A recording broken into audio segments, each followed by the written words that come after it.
Hoje a gente vai analisar uma previsão bem impactante, para não dizer sombria, sobre o futuro do Brasil. Ela vem de um post de blog do autor Vladimir Antonini e, olha, a tese dele é que o país está prestes a reviver um dos momentos mais violentos da história da Europa. Vamos entender como ele chegou a essa conclusão. E o autor já começa assim, direto ao ponto, com essa frase. Esse é a ideia central de toda a análise dele. Basicamente, o Brasil estaria fadado a repetir o destino da França durante a Revolução Francesa. É uma previsão em tanto, né? E é exatamente isso que a gente vai desmembrar agora.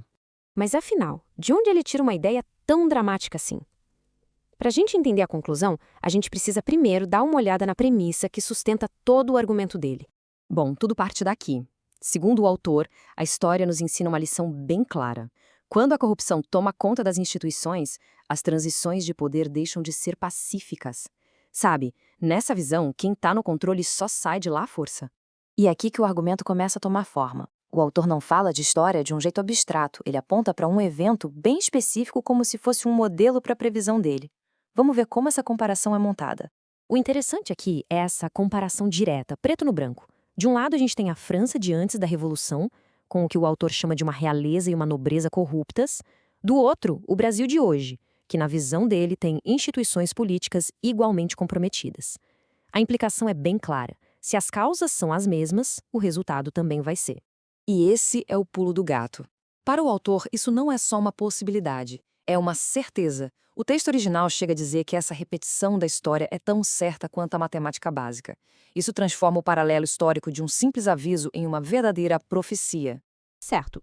Mas para essa previsão toda fazer sentido, o autor precisa argumentar que a situação do Brasil hoje é, de fato, muito parecida com a da França do século XVIII.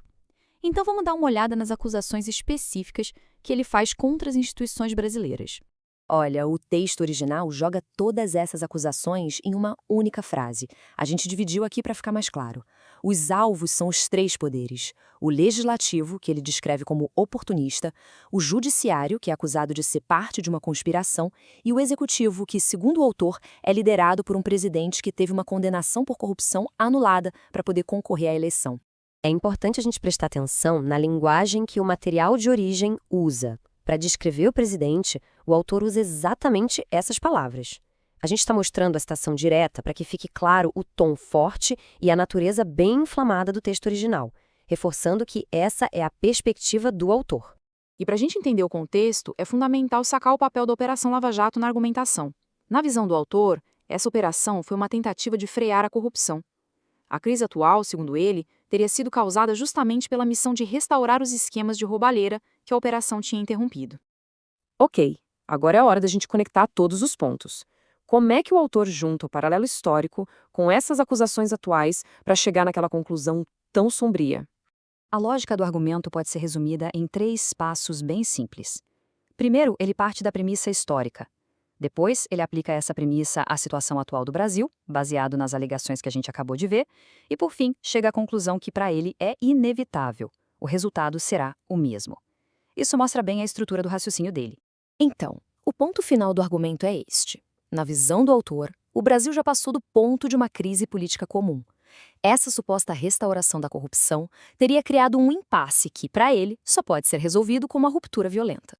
E para fechar, fica aqui uma pergunta para a gente refletir.